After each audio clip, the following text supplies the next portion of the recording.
3 weeks.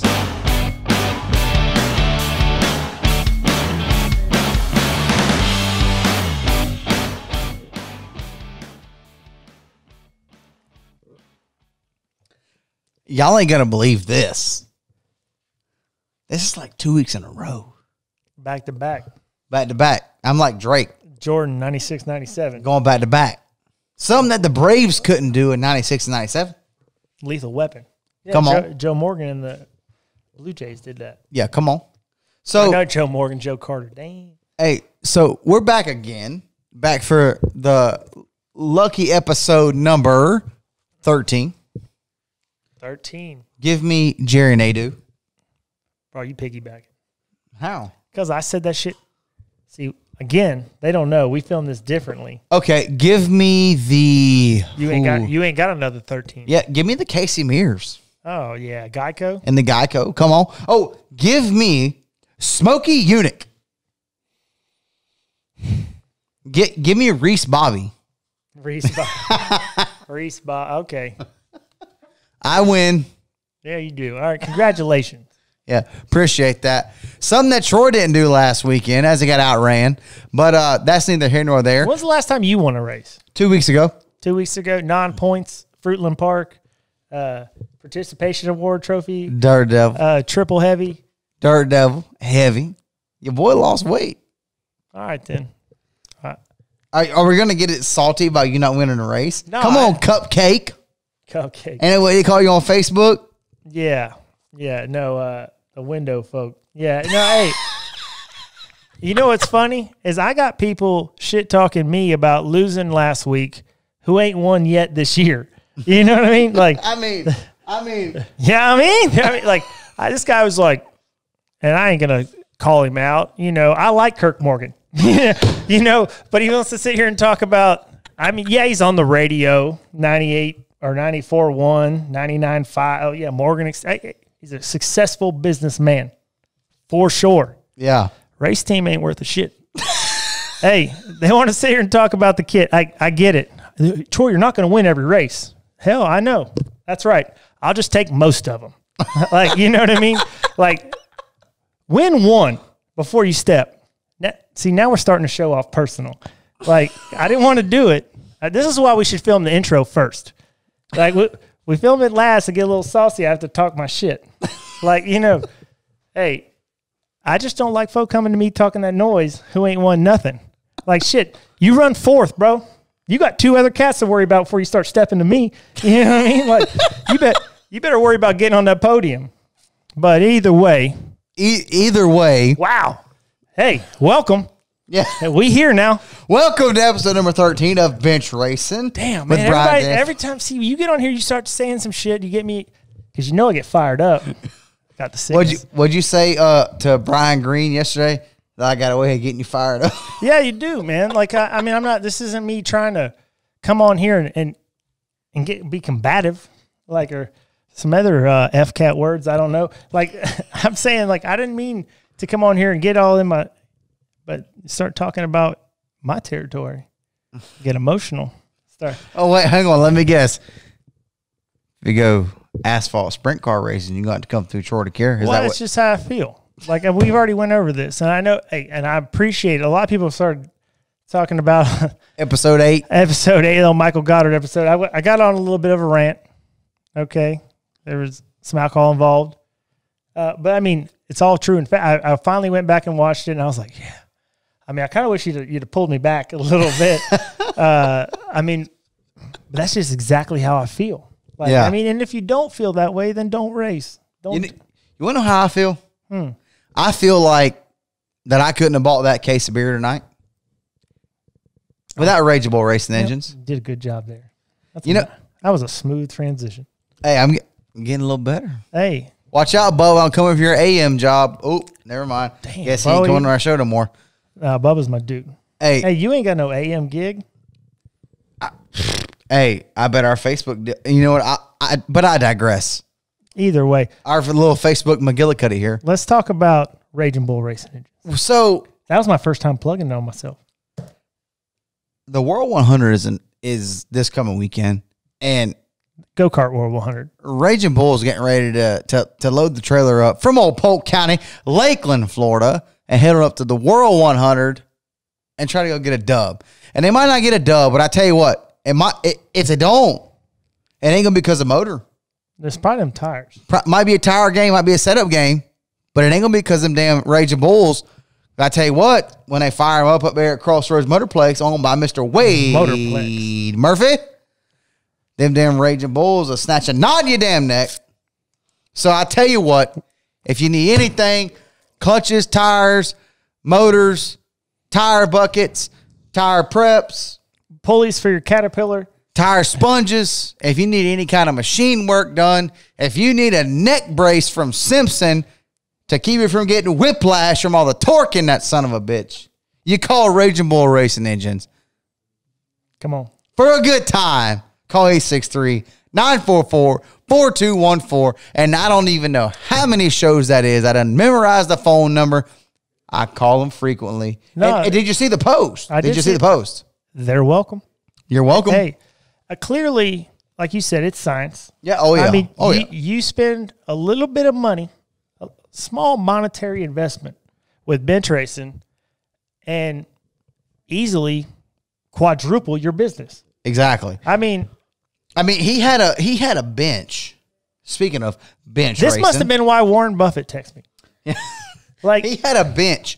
If you took this piece here and this piece here and put them in a straight line, they was full of motors. we'll call it 12 foot.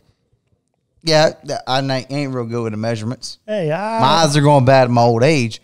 But I tell you what, I can see an 1/8 inch from a quarter mile. hey, it was full of Raging Bulls. And guess what? From what Brandon said, they were directly from this show. I have to believe that. I do too. There's no, I mean, I haven't got into the Analytics. I was going to say that. Yeah, Damn, I helped you I was out. about to drop another big word. Analytics. I haven't really plyometrics. Is that I think that's for your legs. But either way, I haven't got into all the scientific strategery that involved with what breaks down their business model. But I'm assuming it's a direct effect from bench racing. I hear you, but even if you don't come across the Raging Bull brand from this show, Well, where else would you find it? the old book face, Okay. old book face and twatter, but you're always gonna have a good time when you call that phone number. I agree. I've been racing against those cheating sons. I mean, those badass racing sons. I've been racing against them a long time. And I know Brian can get his way through the tech shed, put the power to the ground. So, hey, and Brandon has obviously learned a few things from his old man because he's out there spinning shit on the lathe, making stuff. Like you said, tire prep. I mean, they're doing a whole deal. And I like it because they're civil cats. Yep. Product of Dirt Devil Speedway. You know, the old Lakeland Sprockets Park. God damn. You know, I heard they're even making blinker fluid now. No, and horn fluid. all I know is the money. We do appreciate the money and the sponsorship, but I need to see a motor. Like, I mean, I ain't got a go-kart right now, but I mean, there are levels to this. Like, we put a motor over there at 4609 Gallagher Road. Or if you want to send that to me. Come on. I would love to stomp on one of them Raging Bull Racing Engines. I really would. Because contrary to the belief, I love go-kart racing. I do. We're not going to go down that. Oh. I love it. And if I was to get me a go-kart, go racing, I'd get me a Raging Bull. And that ain't no bullshit either. Like, I really would. I feel like they put down, they got the shit. And I mean, there's enough people out there winning on them. And I hope they do win the World 100. I'm sick of seeing Brand X. I almost plugged some other cats that didn't pay us. So, like, there's some of these, you know, mom and pop Walmart motors everybody's been buying because that's just what they think they got to do because that's who, you know, Mike Jones and all those other cats have been buying. but they're missing it. Like, I really do. I mean, nobody's out there doing the work. Have you seen Brian Bull's hands? Like, he's washed them 87 times a day, and they're black. Yeah. Because the guy's working. Yeah, I mean, hell. He's got the sickness. They're permanently black. His Busch Light can has even turned black. Bro, like, there isn't a whole lot that you need to put into this. I mean, it is straight up science. Yeah. I mean, and us being the scientists that we are, we just hope you take our advice and just trust us when we say that Raging Bull Racing Engines is the way to go. So, moving on. Man, we rode that one out. We did. That's probably the best commercial. The best. They need to print that, or what is it? Share it, maybe. Yeah, some shit. Like, just clip that out. Put that on your www.whatever.com and run that. So, I'll accept the royalties. Yeah, come on. Moving on. I'm excited about this one because we know. This one has been, so when I had the idea to start this, this shit show, Josh Williams was one of the first guys that I reached out to because I didn't really know if we were going to go like local or, try to widen the spectrum. I didn't know. I really didn't know. So I was like, okay, well, Josh races for a team that's local, but he's kind of on the big stage, That's right. So I was like, I reached out to him and asked him if we were to do this deal, would he, come on the show? And without hesitation, he was like, hell yeah. Like, hell yeah. Just let me know. So we tried to do it last week. Timing didn't work out, but we've got him lined up for tonight. He's waiting on our phone call. And just like I said, I just want to get, and I don't know the whole Josh Williams story, the how he got to where he's at, the whole 9 yards. I just know what I've seen, what I've read, what I've heard. But I've followed him pretty closely ever since he started driving for DGM Racing, which is Mario Goslin out of, Lake Wells, Florida, and in the Xfinity Series. And that's the Mario Goslin. The Mario Goslin, Super Mario Goslin in the Jackaroo car. Come on. And I followed him really closely, and he really seems to be a genuine guy. And I can't wait to get him on the show here in a little bit. And just, dude, I mean, the guy, like how I feel about Josh Williams, like, because I don't know a lot about him. Right. I really don't. And I only know what you told me. And some of it, because the guy seems super low key. Okay. He's super under the radar. But next thing you know, you can Google him. Yeah. Dude's in the top 10 in Xfinity out of Polk County. Come on. Dude, I mean, this guy is like, so he's like the silent B in debt. You know what I mean? Like how'd he get there? We don't know. Yeah. What the fuck is he doing there? We don't know. But the son of a bitch makes the work. Like, he's there. Like, he is, Josh Williams is like the most underrated driver, I guess, of the last 2 years. 2020, yeah, for sure. I mean, like, everybody talks about Matt DeBenham, whatever the Matty D. Yeah, I mean, real confusing name.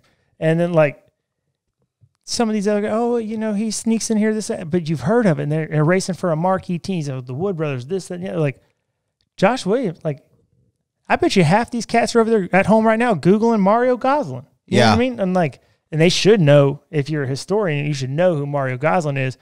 But, like, shit, this guy goes out there, performs week in and week out, puts up real-ass results on a limited budget with and half you people didn't even know he was in the lineup. Yeah. And like, y'all are going to find out about that limited budget here in a little bit. And bro, hey, if you're looking for a sleeper pick in your DraftKings lineup, like, you might want to scroll to the bottom and pick up Josh Williams for $2,500. No, he about 5,200, 5,300. Well, I'm sure. I'm sure Vegas is caught on. Yeah. Like, but nobody. Yeah. Like, if you're sitting there like, man, okay, I picked Allmendinger. Like, I picked Allgaier. I got Gregson. Like, yeah, I need someone to finish this lineup up. Hey, you looking for a sleeper? It's Josh Williams. And what I like about Josh so much is the fact that the first time I met Josh, so I actually struck up conversation and everything with Josh via social media, via Twitter. So when I actually met him for the first time in person, he was like the coolest dude ever. I've actually met him. You like anybody who will talk to you. No, so I met him at Daytona. You told me the bagger at Publix was the coolest guy you ever met because you were just so damn excited because he was bagging your Cheetos. No. So when I met Josh at Daytona, they were about to go through tech, and my man he was driving this car, and he had tape measure on his belt. Hands were like Brian Bull's, just solid black. And I was like, okay. So, I started following a little bit closer and everything after that. But Josh is, different people that, when they get to that level, you try to reach out to them. You don't think they're accessible. Yeah, you can't. It's like you reach out to them and it's just like, oh, some broke dick bench racing show in Polk County. Blah, blah, blah. Yeah, you better put some respect on bench racing. Yeah, Dale Jr. download coming for you. So, I reached out to him the first time and he didn't hesitate to answer. And I just there's some of those guys when you reach out to them for certain things and it's just like you can see that they've read the message and they don't even bother to respond. But a guy like him is just like big time. Yeah, they big dick you a little bit. Well, we know Matthew Dillner watches this show. We know he's on it. Like, hey, if he ain't on us, he better get on us. Yeah, he better get on your job, Dillner. I see you, Dillner, with that Dick Bergeron hat on. You better watch us. Out there looking like Payne Stewart. Hey, Lost Speedway, you better get back in the damn Dale Jr. download studio because we're coming for that ass. Mm-hmm. So let's take a quick break, and then we're gonna bring Josh Williams on the show, and we're gonna talk a little bit with him. And we're not sure how long it's gonna go. Probably pretty long because that's just kind of how we do things. If I had to guess, 39 minutes and 53 seconds. I'm gonna go on the over on that, and I'm gonna cash that into the Bovada bookie right now. So don't leave, don't scroll up. We'll be right back in just a few seconds.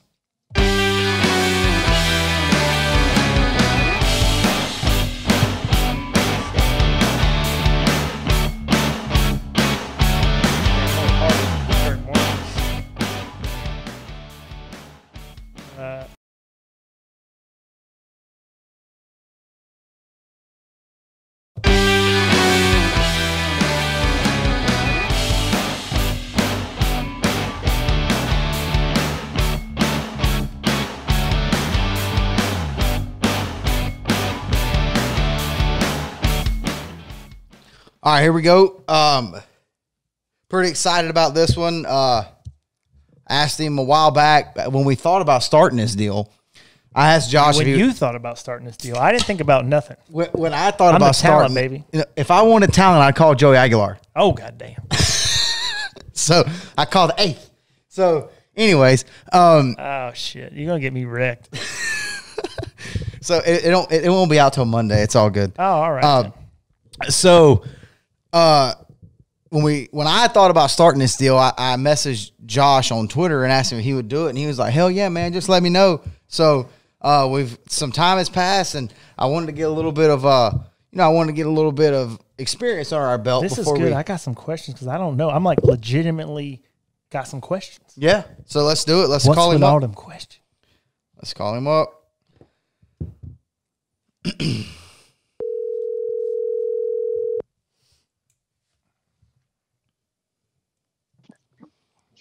Hello.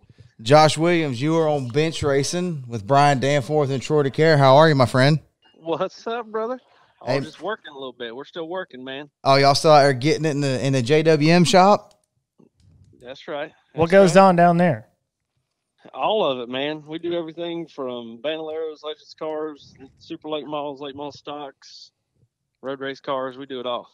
I'll call it JW / Yeah. That's what. So, Josh, we appreciate you coming on, man. Been looking forward to this one. So for those out there, I mean, obviously this show's based in Central Florida. So, I mean, a lot of people know that you're from here, but I mean, this show, I don't know how, but it's reached people, you know, in other states. We're wide. Yeah. So, for those who don't know, just tell us a little bit about, you know, your journey and, you know, how you started. Yeah. Like, where are you from? Let's start with that. Where are you from? Port Charlotte. Port Charlotte, Charlotte County. So Punta Gorda's the home track.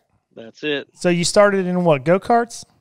Yeah, I started racing go-karts in St. Pete. And, you know, just I ran the Tri-City Kart Club. I don't even remember. I was like 4. How old are you? 27. 27, you old son of a bitch. I know, man. 27. So started at 4, at Sunshine there, but from Port Charlotte. What kind was this, road course? Yep. Yeah, I did all road race karts. That's right. Yeah. So with like Christopher Larson and all my buddies, the Berghoffers and them. Yep. So we did the whole road race deal and then moved to quarter midgets and ran them for a little while. And Bandoleros, raced them all over, you know, Florida and all up Carolinas, stuff like that. So had fun with them for a while, moved to Legends Cars, did some pro truck stuff and run a couple 8-mile races. And then we decided that we were going to get excited and do some ARCA stuff on our own. And come on. We had pretty good success with that. And at what age did you start the ARCA deal? Rides. At what age were you when you guys started to go, like, from the Legend car to the ARCA deal? What age was that? Right at 15. 15. You couldn't even run the miles. You were just a puppy. Yeah. Okay. 4 tracks only. That's right. So, Josh, how did the deal go? I mean, you had some success in ARCA. So how did you go about, I mean, in a short story, how did you go about landing the deal with Mario? Man, I was buying parts from Brian Rogers at Circle Track Warehouse, and he said, you heard of Jimmy Means? I said, yeah, I know Jimmy Means. I know Brad Means well. He says, you want to start in Parker's car at Michigan? And I was like, man, I don't know. He said, he'll buy your license, he'll fly you out there, and he'll give you a little bit of money for driving it. And I was like, you mean I'm going to get paid to drive a race car? He's like, yeah. I was like, hell yeah, sign me up. So I did that, and I'd known Mario for a while, you know, being in Florida and everything. And he seen me at the racetrack. We talked a little bit, and after I did that deal for Jimmy Means, Mario called me. He's like, hey, you got your license. I need to do a starting park, you know, wherever it was at. And I did one, and then he called me again. He called me again, and then finally I just didn't go away. I've been there ever since. So correct me if I'm wrong here, but I've heard that before you drove full-time for Mario the past 2 years, correct? Yep. So before you drove full-time for Mario, when you weren't driving, is it true that you would actually sit atop the pit box and call the shots? Yeah, I've crew chiefed for Donald Thiege and Andy Lally and a couple different guys. And, you know, I mean, we do it all, man. I just don't drive. I work on them, build them, crew chief them. I mean, we do it all. So that's your background now. So, like, and has that always been that way? Like Legend Kart, like that? Is that what your parents taught you? Like, hey, if you're gonna race, you got to build them. Oh yeah. No, my dad. He said you ain't gonna drive it if you don't know how to fix it. So right. So now, like, for some of us, like, I mean, because of Brian, I've followed you quite a bit. I'm an open wheel guy, and I'm not big on the full body stuff. I don't know a whole lot about it, but I started to really dive into it because of Brian here. But, like, for a guy in Florida, because, I mean, we obviously beat the Florida drum heavy on this show. But, you know, you're out there, like you said, running the Legend car, doing something. You guys decided you wanted to go do some other stuff, like you said, ARCA, whatever. Like, how does that come about, being in Florida? Like, I mean, that's a pretty big leap from Legend car, pro truck to like an ARCA deal. So I mean, for even myself, educate me on, like, how does that thought process come out? Like, hey guys, let's go run some damn ARCA. Man, I grew up around the Reagans, you know, David Reagan, Ken Reagan, and I did a lot of stuff with them when I was running Legends cars. I lived at Ken Reagan's house for probably Umatilla. 6 months. No, it was when he lived in Charlotte. Oh, all right.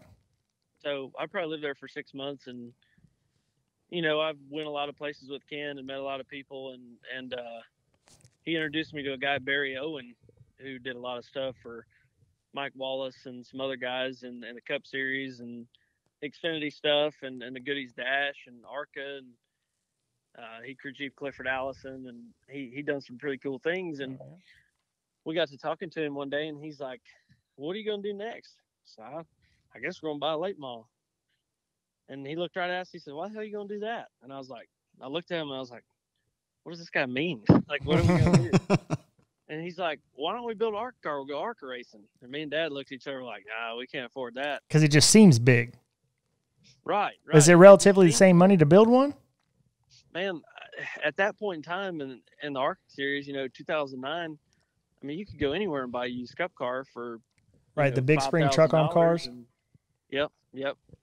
And you can buy a Cup car for $5 to $10,000. Roller, put some brakes, fuel cell, seat, motor, transmission in it. You go race. And sounds like a used car dealer. Like seat, brake, transmission, but knows the deal. Garage kept, never been wrecked. Yeah. Check the Carfax. I mean, come on. Yeah. No, so I mean that's a pretty cool deal and some pretty good advice, and like that's actually kind of why, like, I mean, Brian's expressed some interest in like the legend car stuff, and my nephew just started running the legend car deal, and I didn't realize, how intertwined, because of it, 600s and Charlotte and everything. Like, it really is a good stepping stone if you want to make racing your job. If you want to go up the ladder, like, and them damn legend cars are hard as hell to drive. I've said it, like, I think that's what made Busch and them so good. Like, if you can drive a legend car, you can drive anything. And those things, if you're a badass in a legend car, I feel like you can go anywhere. Point proven. Josh Williams here. Yeah. So, Josh, let's talk a little bit about this year. So last year you guys had one top 10, and I believe that was Talladega. And finished 8th at Talladega. Okay, and then this year y'all come out of the gate, firing on all cylinders at the beginning of the year. Have the COVID break. Anyways, long story short, you end the season 6 top 10s, a best finish of 6 at Kansas. So what was it that made y'all take the jump from last year with 1 top 10 to 6 this year? Man, it's just there's not just one thing ever. I mean, you know that. Right. It's a whole package deal. I mean, we've improved our cars. We've improved our setups. I've got more experience with these cars now. I got more seat time at these racetracks. We're doing everything better. I mean, everything that we're doing, we're going in the right direction. We're making the right changes. We haven't backed up yet. So, yeah. Well, hell yeah. No, it's just a ton of things, Yeah. Now, I wanted to throw this out there because I actually heard this. I don't remember what podcast you were on, but I actually heard you say this on a podcast, and it's been probably last year. But I was listening to it, and the guy said you were talking about a race, and you said that you were running good, a little bit better than y'all thought y'all were going to run. And Mario said, "You know what, man? You're doing real good." He come over the radio and said, "Man, you're doing real good. This is cool. I like this story. I'm going to go down there. I'm going to go buy you one more set of tires so we can finish off the race." Mid-race. And then Mario comes back on the radio and says, "Goodyear's out of tires." So that was kind of a funny story, hindsight, looking back on that podcast. But I want to know, like, and if you'll share with us, like, in 2020, is something like that still a thing, or do y'all have the full allotment of tires, or how does that work? Well, with COVID, we haven't been able to practice. We haven't been able to buy any scuffed tires from people. We have bought some used tires throughout the year, or maybe tires that somebody wrecked out in a truck race before us, the day before us, and didn't use them. I never thought of that. But it's been a struggle. I mean, it's hard for a small team like us to, when we finished 6th, I think we finished 6th at, was it Kansas? Yeah, Kansas. Kansas. We didn't have as many tires as everybody else. We were one set short. Just because we just played it out to where we had 3 stages, we had 3 sets of tires, and we're going to call it good. Whatever happens. That's impressive. Yeah. We put ourselves in a position to capitalize on that last caution, and the caution before that, I said, "We got any tires?" And my crew chief Pickle, he said, "No." He said, we ain't got no tires. Pickle. I said, what do you mean we ain't got no tires? He said, no, we ain't got no tires. I'm like, oh, man. I said, all right. I said, man, if we had a set of tires, I think we can go up here and grab us the top 5. I said, I'll get after it. Y'all just pump them up with air, and we'll get after it. And Mario run to the tire truck and grabbed us a set of stickers, and we ended up finishing 6th. Well, see, and that's cool. And that's stuff like that, like the people on the broadcast, they don't talk about that. Like, they don't keep track of, there should be a stat, like how many sets of tires there. Because I know there's a limit because they've done that from the Cup teams coming down, like throwing tires on every time. So, but that's a whole different type of racing. Like when, whoever the hell bought the 20 ride, or whatever the case may be, Toyota threw somebody in there. That dude shows up, buckles in, can race with a clear conscience, knowing he's got whatever everybody else has to line up and go dig. And you guys got a scheme, game plan, everything totally this stuff now, and he'll tell you I'm a huge NASCAR hater sometimes because I get so bent out of shape about some of the corrupt stuff. But that is badass about, hey, we're going to show up with 3 sets for 3 stages. And it's just a different style. I mean, that's kind of bringing a little grassroots because, you guys got to pull some different shit out of your playbook to make that roll, right?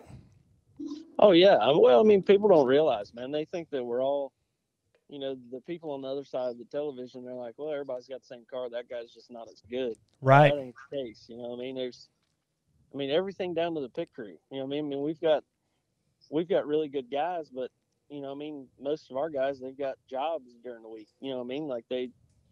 They still do, the NASCAR stuff on the weekends. They're legitimate NASCAR pit crews, but, they're not at the gym at Hendrick 3 days a week and then with a coach with a stopwatch and shit.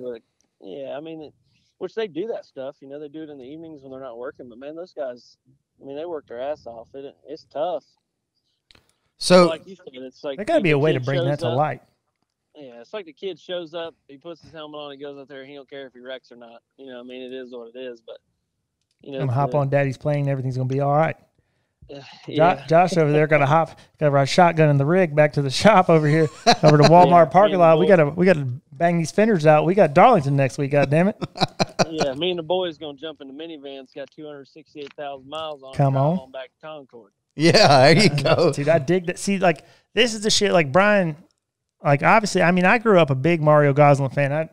Because when I was young, I'm 34. So when I was growing up, ASA was still humping. Hooters Pro Cup, and stuff like that. The Goodies Dash series and stuff it was a big deal. And we had guys like Mario and Mike Cope and these guys who were getting it done. David Ruderman,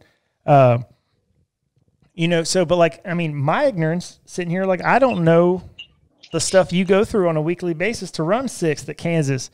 Where shit, if we could come down on a late race caution, if there's a GWC, throw some stickies on there and get out and dig where you've had to pace all race and hopefully some bullshit don't happen to where you get, stuck with, on old tires. So I respect the hell out of it. And I've become a fan too, just recently here, like I said, with Brian really schooling me. I don't like giving Brian a whole lot of credit on racing knowledge in general, but, I'm gonna go ahead and give him a little bit here. But I dig it, man. Cause like you said, you ran 8th at Talladega a year ago, and everyone's like, "Oh, well, Talladega, survival of the fittest." Well, you go run top 10, knocking on top 5 at Kansas. That's a get down little joint. You gotta be up on the wheel. You gotta race.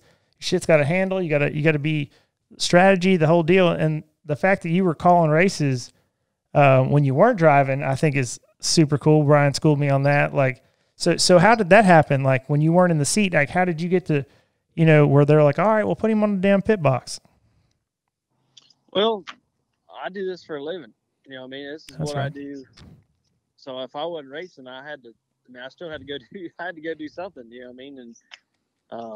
And that's, this is how I pay my bills. This is how I earn my living.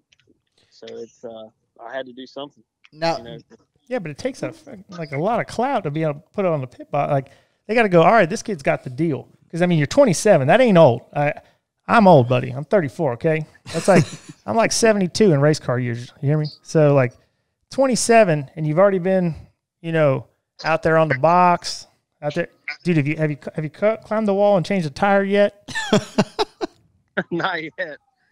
Well, you need to do that. Hey, Josh, is it so? Tell us what was the exact number of crew chiefs that you had this year?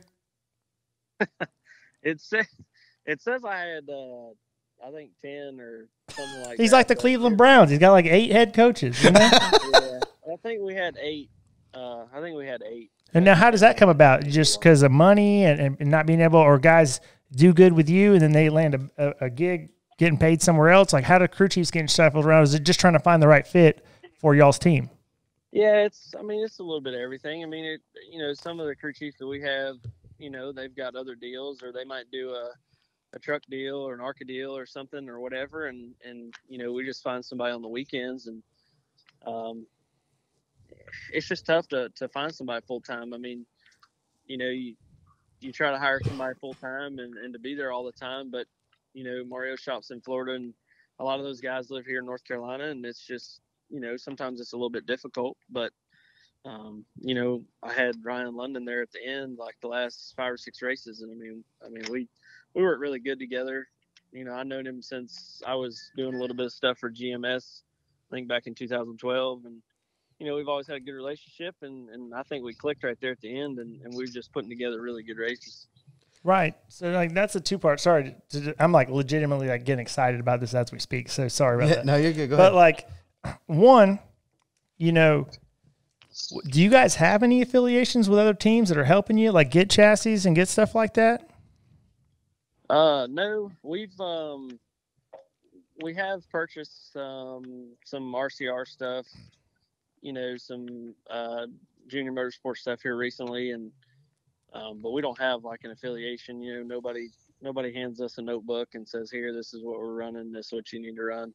Well, and then I'm sorry, we're working towards something like that, because those guys, alliances help. They've got all the resources, man. Right. They got everything you could imagine, and that's one of the pieces of the puzzle that we've been lacking. So we're working towards getting something like that for next year, sponsor depending. I mean, the sport revolves around money. I mean, everybody knows that. And we've got some really good partners behind us and some really good people that's been loyal to us for years. So we're hoping to step it up a little bit next year. So, yeah. Now, I mean, and I Troy says that we beat the Florida drum on this show, which we do. But for me, and I'm sure you see me saying this on Twitter all the time, I beat that damn Polk County drum, because that's right. To me, like, Mario's shop is like 15 minutes from my house. And for those of y'all listening at home that don't know, I'll ride by Mario's shop. I'll be coming home from somewhere or whatever, and it'll be 8 o'clock at night, 11 o'clock at night, 12:30, and they're still in there getting it. And what I just want people to grasp is, like, what y'all are doing out of this 2 or 3 bay metal building right next to Fat Boy's Barbecue. I hate that place. So what y'all are doing here is just like, I've been to Charlotte. My mom used to live up there. I've been to all the cup shops up there, multiple times. And it's just like, I see that, and then I see Mario's place, but then I see y'all go and outrun JGR, RCR, Penske. Well, that's how Baloo started, with a little two lifts and a 2-bay shop with their 15 truck back when they had old Shane Meal digging, and now look at them. Yeah, and I'm just like, that ain't just Florida. That's Polk County, baby. Polk County, that Plant City chick. So now, like, that actually piggybacked into my second question when I asked you about, affiliations and all that. Now, with Josh Williams out there throwing his Mario machine here in the top 10 and doing some stuff, turning some heads, maybe working on some relationships, does that spark a deal for Mario to be like, man, maybe we ought to move this shit up here to North Carolina? Like, Josh might be putting us on the map. I think my man's pretty committed. Hey, I like that too. I like that. That's where he is, man. That's where he started, and that's where he's going to be. I mean, it's a little bit of a struggle, getting stuff back and forth, from Charlotte to Florida. But I mean, his family's down there. He's got his building. He's got everything he needs, cost effective wise, to take something that you've already got and to just turn it away and have to start over is right, with a big nut to go buy a building. And yeah, plus everything up here is, I mean, if you call somebody and you say, hey, I got race cars and I want to put them in an air conditioned shop, yeah, that's going to be it's just pricey. I mean, it's just tough. You know? And the guys at Furniture Row proved you can win some, and you know, being out there in Colorado, they did their own thing, and I really respected that. And like, I respect Mario's stance on that too. I mean, because plus he could buy you a 6-pack of Red Bull and you can drive that shit down here, you know?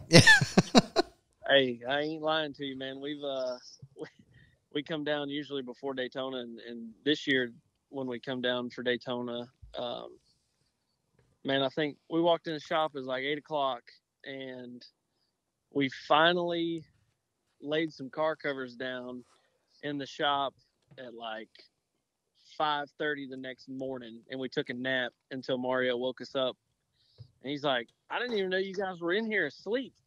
But I was like, yeah, but we got my car finished, and we got the rear spring set up in Caesar's car and this and that. You know, we're ready to go. And he's like, y'all boys are crazy. But, I mean, yeah, because like if you want wind tunnel or 7 posts or any of that time, you have to trailer everything up there, correct? I don't even know what a wind tunnel or 7 post is. That's right. He's like, we're out there with ceiling fans and let me tell you this story. Baby powder. Yeah. See, and streamers. It's a monkey butt. So, so I saw this video, and Josh, you might remember this. You posted it on Twitter. I don't remember if it was the beginning of this season or last season. So Troy, they go to load up. Like they got everything ready to go to Daytona. They go to load up, and they fire it up, and it's got an oil leak. So Josh is laying there in the car, and he takes a video, and he was like, well, we're about to load up to go to Daytona, but it's about to be a long night. You remember that? You remember that, Josh? Dude, that was the beginning to that whole, like, 28, 29-hour extravaganza. Like, it was ridiculous. So with it, like this, obviously, this year, you got to mark this as a success, right? Oh, 100%. Right, that's right. This is beyond successful. I mean, anything, you know, like our goal last year was to finish in the top 20, and we did that. And our goal this year, you know, I was like, man, finishing top 20 again would be cool, but I want to finish top 15, and we did that. So, I mean, we were just in points successful. Yeah, in points. Where'd y'all end up? Successful. In driver's points, me and Alex tied for 14th. Okay, so which is crazy. I don't even know how 2 teammates would get the exact same amount of points in 33 weeks. You know, but we did it. Things work out. So then you got to be heading into 2021 with the goal of making the playoffs. Then that's the goal. I mean, you just sneak one in there. You know, I mean, surely are they running USA International this year? Mario's got some laps around that joint again. No, dude, but if we would go to more short tracks, we'd be in the playoffs. You wouldn't have to worry about it. Yeah. But yeah, because we're looking at him this year at Martinsville. Come on. Oh, he finished 9th at Bristol or something. Somewhere one of his top 10s this year was at Bristol. Yep. So that was in a 2012 car from Turner Motorsports. Look at that. That's probably the 32 car that Larson ran at Bristol. Hey, for Turner Scott. Scratch and dent special, I'm not huh? gonna lie to you, you're probably pretty close. Dude, that's what you need to do, Josh. You need to make sure you tweet like before every race, like, hey, we're running the 2013 Betty Crocker 48 here. Like you need to like let people know, hey, we're going there with 4 right rears, 2 left fronts, and our brakes are off Mario's Jackaroo car. Yeah, that's what I'm saying. Like, and not to make fun of it, but like you need to let people know, like, bring it out there because like this has got a lot of in my mind. Like I said, I'm outsider, a very very minimal education on this, but like this has got a lot of the Matt Benedetto, you know what I'm saying? Matty D. Yeah, Matty D. This has got a lot of that feel to it. A lot of the like, hey man. And then next thing you know, like he's like, boom, he's in the Wood Brothers out there flirting with some wins, doing some stuff. This has David Stremme made his deal, driving his own deal, won the nationwide race at Michigan or something like that. And like, boom, next thing you know, he's in the 40 Coors Light car. Like, so like, there's got to be something like that floating around. People, he was telling me they were tweeting, the Xfinity Twitter said that you were like one of the most impressive drivers of 2020. there's a lot of guys giving you respect right now. So I feel like it's that same feel good story for Josh Williams is coming. Like, hey man, it takes that one. You're the little Giants, man. It just takes that one time down Cherry Hill. You get that W, and now you're a household name. You have a damn Clorox fire suit next week. Come on. I'm telling you, man. I mean, running good helps. I mean, it definitely helps, and it's tough. Right now with everything that's going on in the world, it's so hard to convince somebody that they need to put their name on the side of your race car. And I think that's the bigger struggle than anything else. I mean, we can build race cars, we can get them to the racetrack, we can make them go around in circles, but you still got to have the funds to buy all that proper stuff to put them together and to make them run good. And it's not cheap sport by no means. And I don't care if you're running a 4-cylinder at Arlingdale or you're running a cup car on Sunday. It's all expensive. Yeah, well, you're damn right. Now, speaking of sponsorship, you guys had this partner that I'm going to talk about. They were with you in the ARCA days. Correct me if I'm wrong, but they come back on board this year.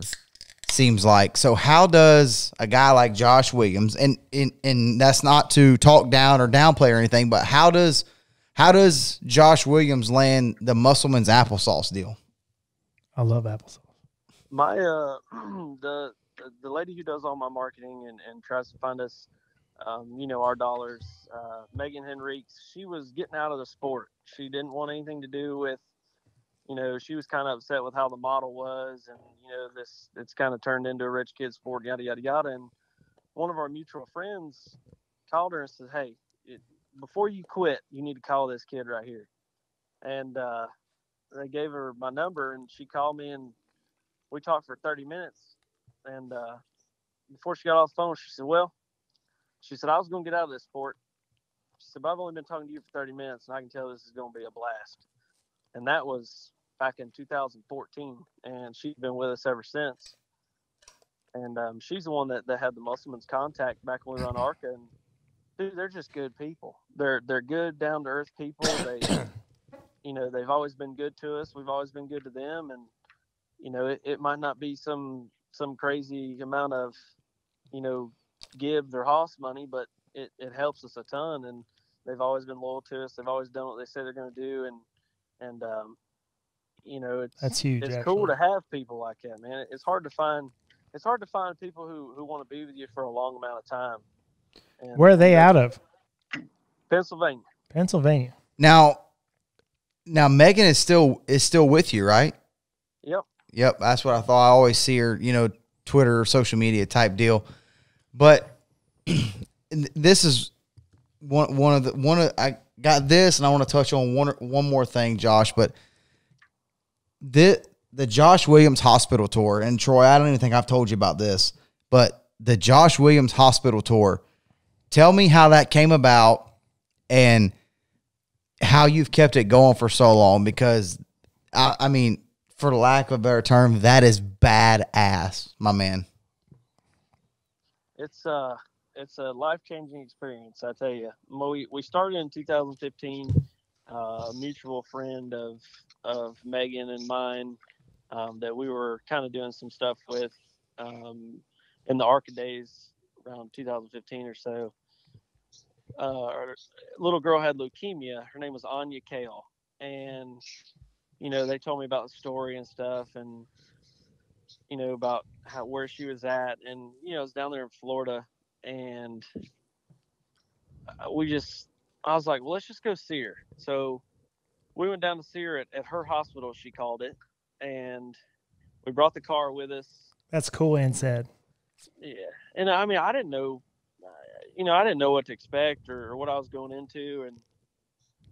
And we hung out there for a couple hours, and we signed some autographs, and they come down, and a couple kids who could make it down, got to look at the race car and hang out for a little while. And dude, I left that place, and I was like, that's pretty cool right there. And I always tell my guys, I'm like, listen, guys, you wake up in the morning, you think you're having a bad day. So you think about all them kids that we try to take care of and try to give them a brighter day. I said, you appreciate what you got, because these kids are, you know, I mean, anywhere from my age all the way to, you know, infants. I mean, Right. some of them don't know why they're there, you know, and the parents, man, it's just tough to see these parents and what they're going through and what's going on. And it makes you appreciate life. And if I've got some time out of my day that I can go and I can hang out with them and, you know, just be there, you know, give them somebody to talk to, or, I mean, they think I'm some superhero, you know what I mean? I'm just Josh Williams driving race cars, but to them, you know, I'm somebody special, and that's what I want to do. Yeah, dude. And I'm gonna continue to do Hell it. yeah.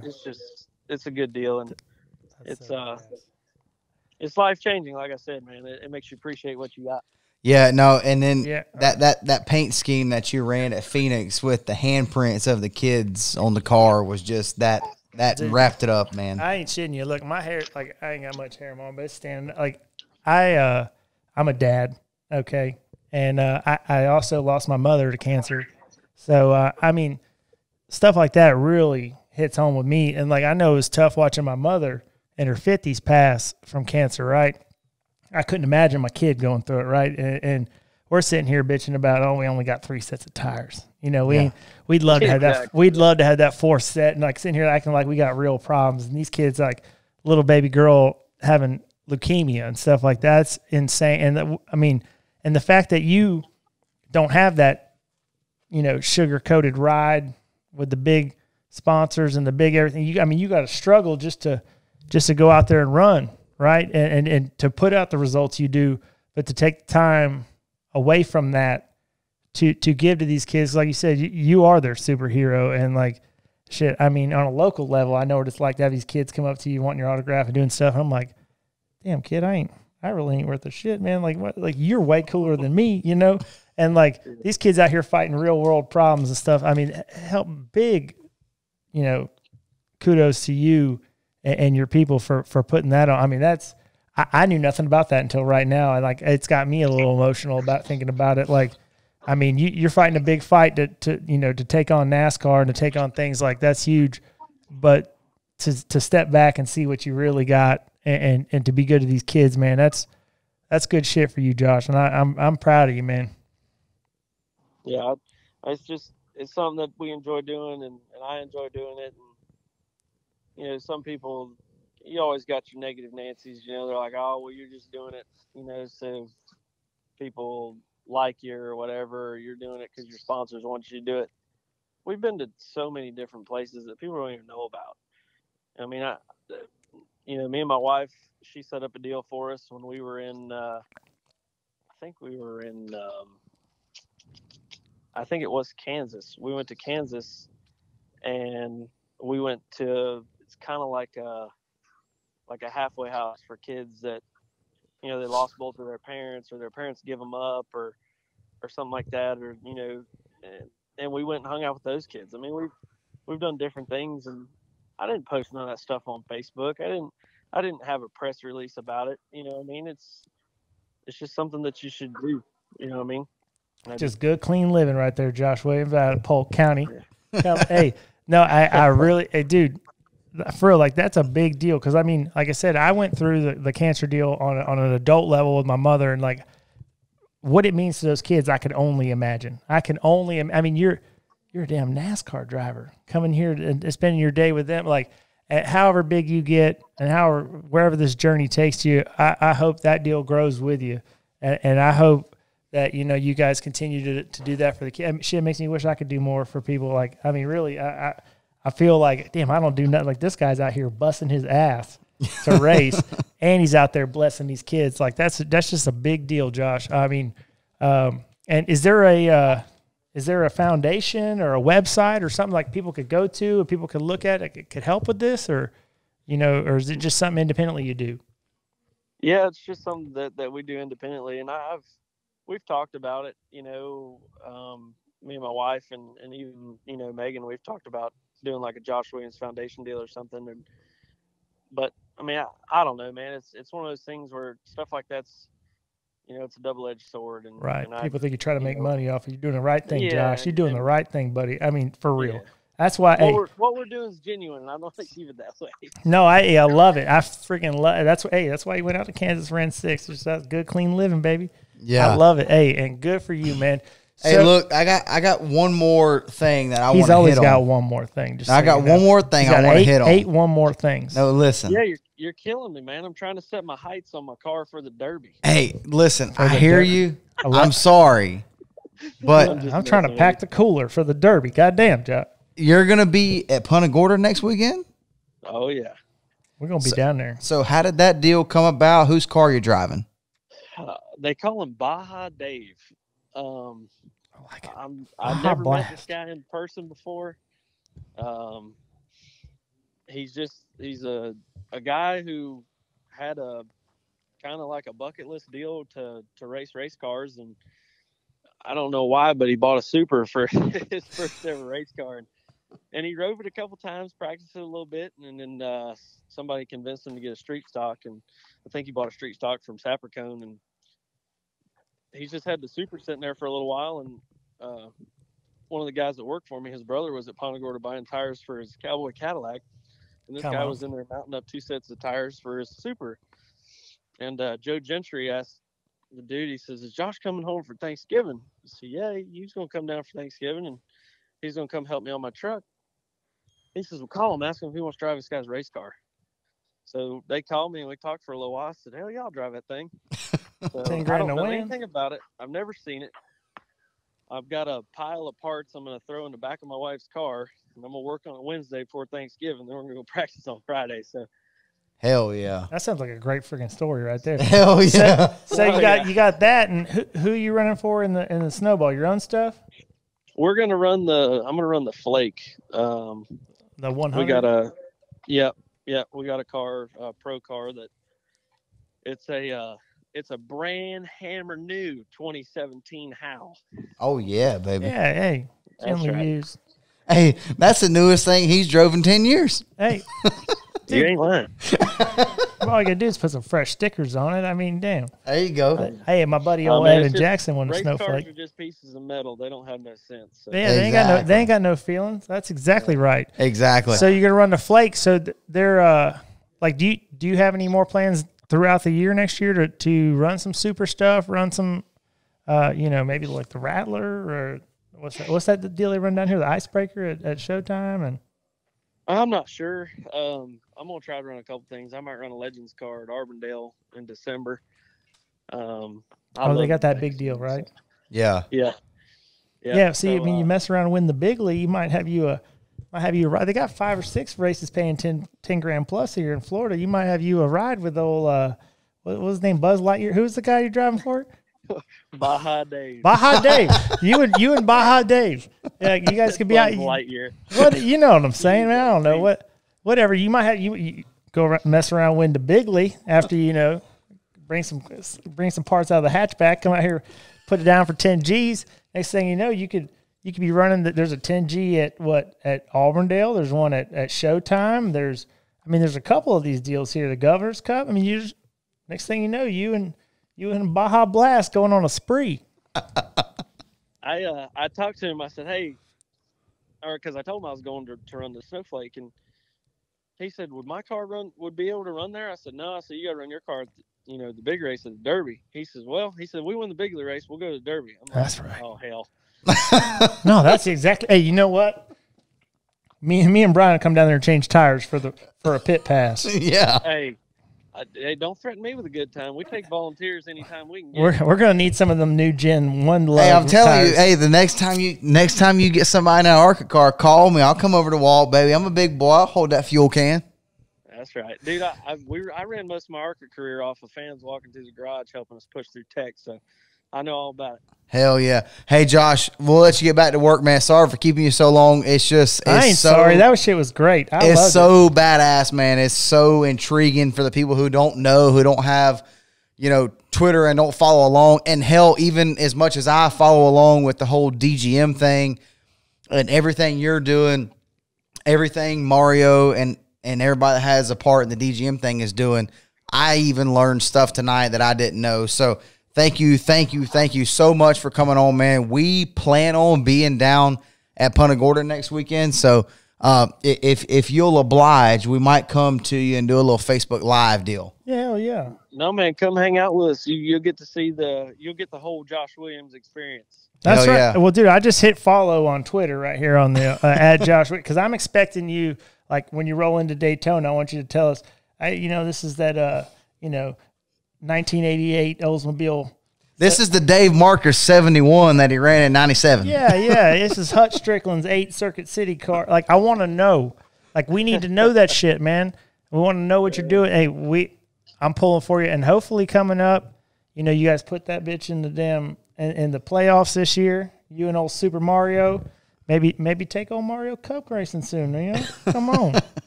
Hey man, I'm not gonna say we're not, and I'm not gonna say we haven't talked about it, but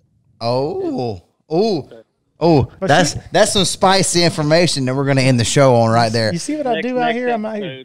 Hey, Josh, man. Again, thank you so much. We appreciate it. Get back in the shop, man. You got race cars to work on. Yeah, quit screwing around, buddy. I'll be in there staring at it, going, "What is he doing out there?" All right, man. Hey, good luck to you, buddy. Good luck to you. Hey, have a good night. We'll see you in a couple weeks, man. Thank you so much. Thank you, guys. I appreciate it. Anytime y'all want to talk about it, give me a shout, man. You got my number. Be more than welcome. All right, man. Thanks, Josh. Yeah, man. See you. See you. Well, damn. Hey, hurry up. Hey, guys, I want to let you know. This dude over here has been God, he couldn't hardly say.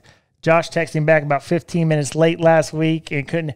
Oh man, you'd have thought somebody shot his puppy. No, so last week we were supposed to have Josh on, and he texted back late, and it ain't because it wasn't like he was big timing us. He big timed you.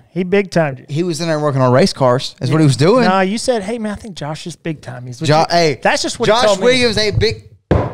Josh ain't big time. Me. He big timed you. He said, "Hey, Josh is working on race cars." Yeah, and guess what? But tell me, I've been trying to express it to you, but after that interview, did you not just like have a whole new literally right before we did the press play, make the sound, they did the clap, that. Right before that, I said, "Damn man, I ain't prepared for this interview because I don't know shit about Josh. I'm not a big NASCAR guy. I'm not big. I don't know his story. I don't know." Well, halfway through it, I started like, "Hey, what about I got into it myself." So hopefully y'all liked it because shit, dude's out here. I mean, he's out here hustling. He's turning wrenches. Got a tape measure on his belt loop right now. Guarantee. I mean, he's laying on his ass on the surface plate trying to check it out. I dig that shit. I do. I mean, I love the whole, underdog story. And I like an underdog story that's got not like somebody just pieced together a car trying to, go out there in the twin 25s just to make it in the Daytona 500, collect a check. Like this dude's out there trying to,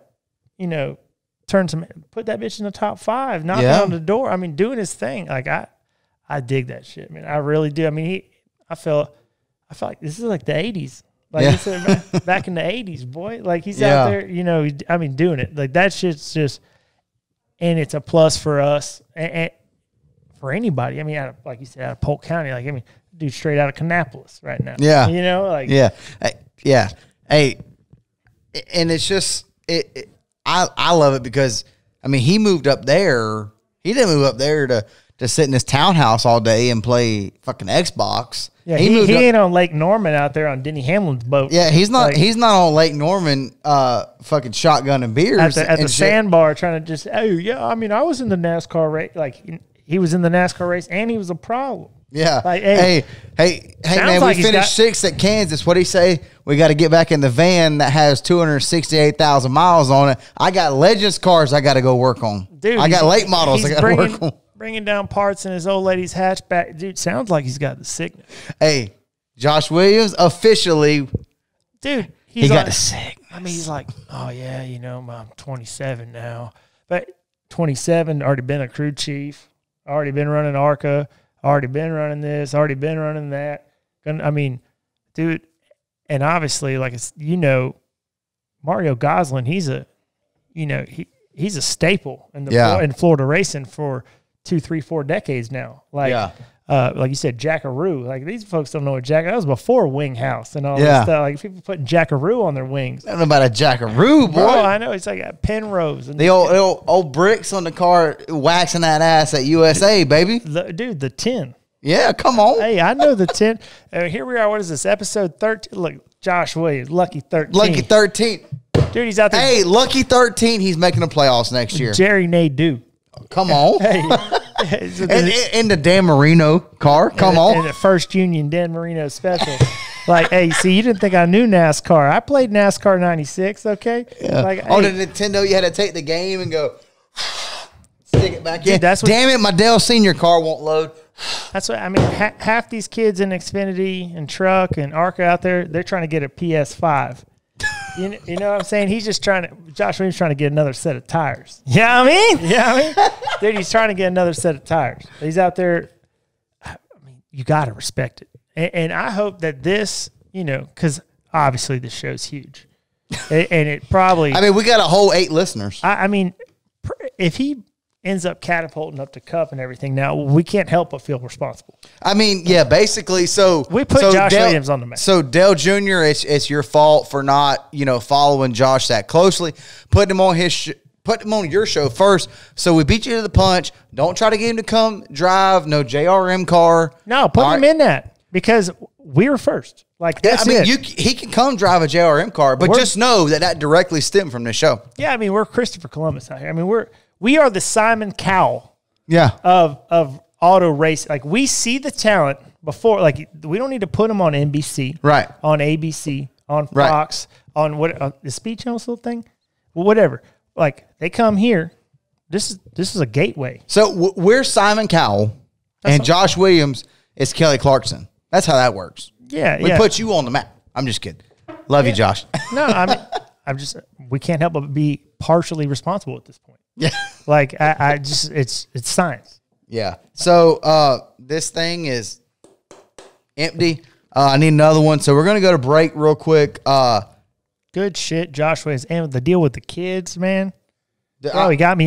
He got me in my feels. I gotta show you his car. So his Phoenix car, the last race of the season, So they did the Josh Williams hospital tour, and he does it every year.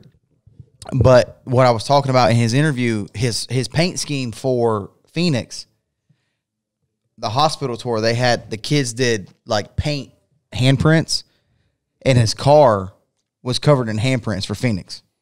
I dig that. Hopefully his car next year is covered in confetti. Yeah, it is. I dig it. It is. Hey, I hope he puts one on him. I hope he puts it in the show. In the what is it, like playoffs? Playoffs, yeah. Yeah, countdown, whatever they call it. I think that's NHRA.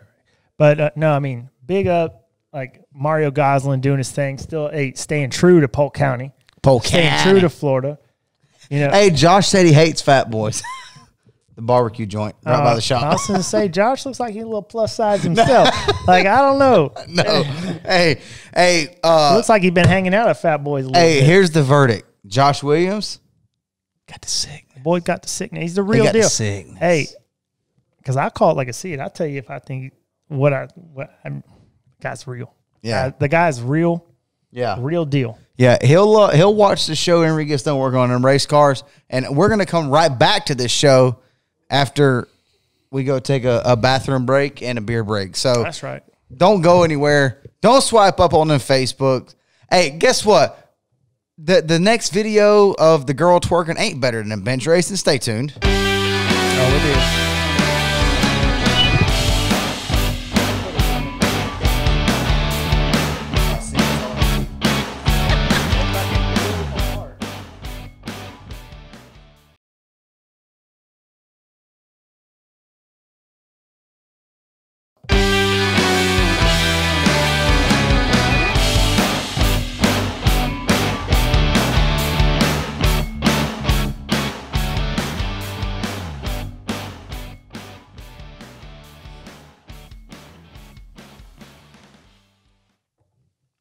So I enjoyed the hell out of that. Of course you did. And you've been looking forward to it for 3 weeks. Yeah, I have. And I feel like that you and everybody at home listening and watching learned a little something about Josh Williams. Absolutely. I mean, if you didn't, like I said, the guy, he's a silent assassin. The guy, I mean, he's out of nowhere. Yeah. Like, and nobody knows. Next thing you know, creeps up in your top 10. I like it. I mean, Josh Williams, clearly a hell of a race car driver, clearly very underrated, and clearly not going away. Yeah. And clearly going to be at Punta Gorda next weekend. For the Billy Bigley. Yeah, we got our boy Michael Goddard. I don't know if like Bubba Pollard and them are coming down. I got the entry list. He's not on the Is Nasty on it? Yes, Nasty's on it. Pollard's not on the pre-entry list, but you got Dutilli, Nasty, Webster, McLeod. What about Dustin Dunn? Yes, Dustin Dunn's on right. it. Come on. Oh, South coming down. Yeah. So you said you're going, right?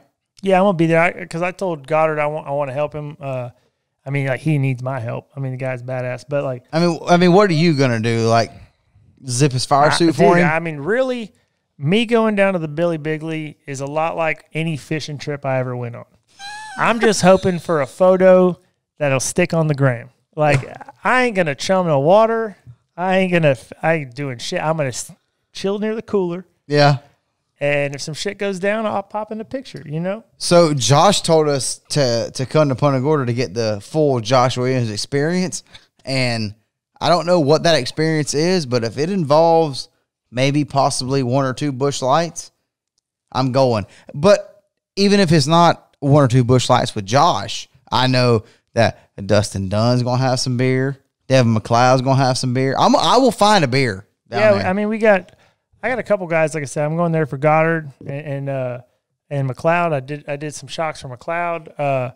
And really, I don't know what the hell I'm doing on a late model. I just rolling with some shit I learned off of Tyler Rohrg and piggybacked off Goddard there. But that's not real good for the TDC business. No, I mean, but that's if you're looking for a real shot guy, you holler at. Like I'll be real with you. Like if you have a pavement sprint car, a dirt sprint car, a dirt late model, I got you. But if you got a pavement, anything else, or quarter midget, I don't know. I don't. But I can get you there. It's going to take a few weeks. So that's why our prices are low and affordable. Yeah. TDC shocks, come on. But no, I like working with guys. Like I love shocks because there is no magic dust. There is no like this is the number. Shocks are emotional. It's just like world class sprinters and runners and athletes like that. It's like picking out shoes. Some guys like a firm, nice low flat arch. Some guys have some guys like to run barefoot. So you just got to be able to tailor it around them. And like, that's what we've been doing with Goddard is he's got a real good shot guy, like the real deal, like Tyler Rohrg up there, Rocket Fabrication. So basically Tyler Rohrg is the Hendrick pit crew guy that trains 3 days a week. And you're the guy that's got a regular job and goes out there on Saturday morning and puts it on the gale force real quick. Well, no, I mean, just Tyler's just intelligent. So you're saying you're a dumbass. No, but like the way I build shocks is the same way most of the tire guys go. Like if 4 is less than 5, I can help you. So like if you go in there, if it's a little too stiff, well, we're going to soften her up. And then if that's too soft, well, we're going to stiffen it back up. Yeah. Like and eventually we'll tailor it around you. Like that's what I like to do. I am the men's warehouse of shock building. Like by the end of it, you're gonna like the way you look. I guarantee it. That's right. And if you don't like it, don't pay me. Yeah, I mean, and half of them ain't gonna pay me anyways. So, next week or this, that, like, oh well, like that. Half of them think they're doing me a favor. Like, oh well, you do my shocks, and if I run good, then a bunch of other people will come. And it's like, I don't think you're confused on how this works. I really don't want to do a whole lot of shocks, but I'm gonna go ahead and do yours. I'm gonna do yours, and you're gonna go run 27th for a discount. Hey, but if I didn't, you might have been 28th. Yeah. So, like people helping people. That's what TDC shocks is about. Yeah. So if you are tired of your adjustable pro shocks, come on, give TDC shocks a shout. Hey, And they're not even the sponsor this last segment. That's just where this thing went to. Thanks. So, hey, but on a real note, no, we appreciate everybody listening. This is episode 13 now. Actually proud of ourselves because we did one back-to-back weeks. So, shout TF out. But what's TF out? The fuck. Oh, okay. That's what that means. Damn. All right. Yeah, You're a little older. You know what I'm saying? Yeah, I don't know. You know what I mean? I don't know all these acronyms and smooth things these kids say.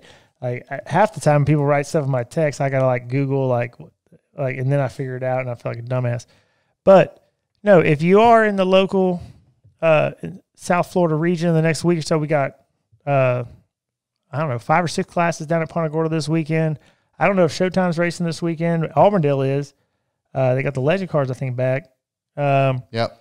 Then following that, there is the Billy Bigley right around Thanksgiving. So the Bigley race is the Saturday after Thanksgiving. So the 28th is the Bigley race at Punta Gorda. They just canceled the Rumble. So you won't be going to Fort Wayne. I will not be going to Fort Wayne. They canceled the Rumble. Damn, COVID got another one. Damn but man. COVID didn't get the start of the year at Chili Bowl. So, hey, hopefully, hopefully, we've raised about $5 to go to the Chili Bowl. Yeah, we're working on $10. I mean, we only need about 5,500 more. That's it. You got to start somewhere. Yeah, but no. So, I mean, Josh Williams started at Bandoleros. That's right, and we got 2 or 3 weeks. No, we got 2 or 3 good races left down here in Florida between.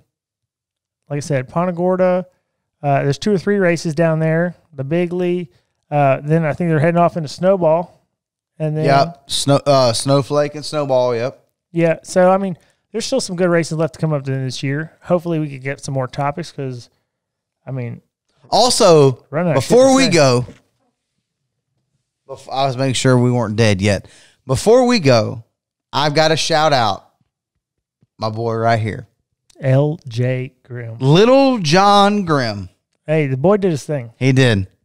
Proud of him. Yeah, no, nobody had nothing for him. I mean, his car, him and Taylor Andrews been working on that sprint car. And what is he considered a sportsman driver, a modified driver? What is he? So, yeah, so he owns a modified. He's a racer. He's just a shoe. He is a shoe. I mean, about a size 14, but he's a shoe. Hey, this is the big boy episode. LJ, Josh Williams, Brian Danforth. Troy DeCaire, he runs super heavy now. A whole lot of weight being moved around on this show. LJ Grimm. I know personally, like that's one of the few things I could speak of. Like the first win, you'll never forget it. And they've been working, and LJ's went about it the right way. Like, I mean, he ran second, ran third, real respectable, hasn't really, leaned on nobody, hasn't ruffled any feathers. There was nobody upset to see LJ Grimm win at Citrus County. Shit, I got turned around, ended up in the pits, and I didn't even finish the race, and me and Shane Butler were out there on the front stretch right when LJ won because I had to shake his hand, and, I was real happy for it. I had to go immediately back to being pissed off right after that. So, also... And if you're listening in Indiana, where I don't even care where you're listening at, but that Shane Butler, that was a wild ride.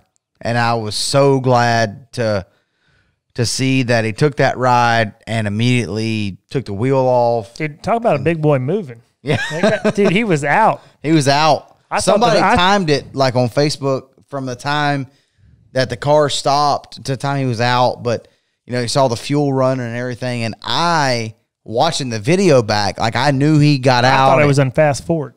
And made it okay, and I was still had, like, I had anxiety. Damn. Wow.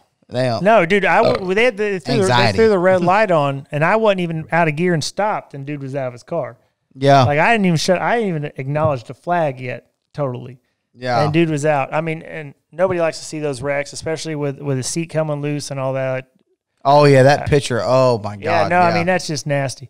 But hey, your seat broke one time at Punta Gorda, and that's why you're stupid as you fucking are. Yeah, hopefully we can get through these last couple of weeks with no with no seat brakes because he can't take one more hard hit. That's how much you'll be in a mental home. Yeah, no other incident. I got a little CTE already. Squirrel? But no, I tell you what, hopefully this year, regardless, what COVID sucked ass, and we haven't got to race nearly like we thought we had, but we put together some pretty good shit in Florida this year. Yeah. Across the board, really. I mean, Larson doing his thing on the national level on the dirt, like that was wild. I mean, 2020 wasn't a complete bust. I was still pretty impressed with it. You know, the NASCAR thing, I mean, there was a lot of crazy shit going on there. I mean, hell, 2020, we started this dumbass show. You got iRacing. I got my first street stock win at USA on your iRacing. Come on. That's right. Yeah, no, I mean, I look for it. Like, I think it's going to end with a great snowball. Now we got Chase Elliott at the snowball, Josh running the snowflake. I heard that, and this is kind of a rumor floating around, but Five Flags teased another, like, Cup guy coming down, and the rumor is that it's going to be Kyle Busch. Well, yeah, I mean, Kyle runs that all the time, so I mean, that's not a whole. Well, I know, but I'm just saying, like, and he's been testing his late model at New Smyrna and a few other things. So. Yeah, but I mean, for a Florida track to be hosting the past two Cup champions for a race is a big deal. I feel like that is a big deal. Yeah, I mean, I think it's a big deal to have Josh at the Bigley and stuff like that. So hopefully we can get maybe even sneak Eric Amarola down here and run some stuff like that. Would be really cool. Or old David Ruman dust off the racing mitts and come on back to run some pavement. Yeah, come on. But no, I think it was pretty good. So hopefully something exciting happens here in the next 2 or 3 weeks, so we can drum up another guest, maybe some little shit talk. That's what we really got to get into is a little more shit talking. We got to get. Yeah, I tell you what, I want Brian Green, and I want Hub Rowland, and Austin Yarborough. Yeah, I don't even know what was going on there, but I like it. Yeah, they were. If you guys don't know, just get on Facebook and look up those three names. Hub Rowland, Brian. We're really thinking about. I mean, he does some T-shirt shit here at Affordable Screen Print and Embroidery. I was thinking about getting a couple referee shirts. Maybe we got to figure out how to do some little Foursquare deal where we can get some video going, some FaceTime, and getting some of these people who got a little issues. I mean, I got a few people I wouldn't mind talking to face-to-face. Ooh. All right, so Troy wants to talk to Kirk Morgan and the rest of the team here on the next show. No, they apparently want to talk to me. Oh, they want to talk to you. I don't know. They got problems with Cupcake, huh? Yeah, I got some private messages. Hey, screenshots. I ain't worried about it. Hey, so we're going to go ahead and wrap this thing up. We appreciate everybody listening. Hell of a time. I'm ready for the next one already. We're going to try to stay on this deal. This is 2 in a row. That might be a record. That actually is a record for us since we got out of quarantine because we didn't quarantine when we were supposed to. But, hey, if you live life by other people's rules, I mean. If you guys got a guest, I mean, I saw some Jason Lester. Jason Lester. I saw a few people. I saw a few people writing on there. I wouldn't mind talking to a few of these cats. Like I'm into it. And you got to reach out to us though, because we're not very good at that kind of stuff. No, but I'm glad y'all watch. I'm still blown away that y'all watch. But if you are in the local area in the South Florida region, sometime in the next 2 or 3 weeks, hop out to a local short track, support some racing, go-karts, legend cars, sprint cars, late model, whatever it is. Just get out there and keep building the brand, and keep giving us something to talk about. Yeah, come on. All right, we're going to jump off here. Been a hell of a time. I'm just thinking back to the last couple episodes, especially the last one with Brooks Store. It's been a huge success, even though it's only been posted for a couple of days. But we thank y'all so much. Appreciate y'all listening. Y'all make sure to tune in for the next one because we might just have the winner of the Bigley on here. Come on.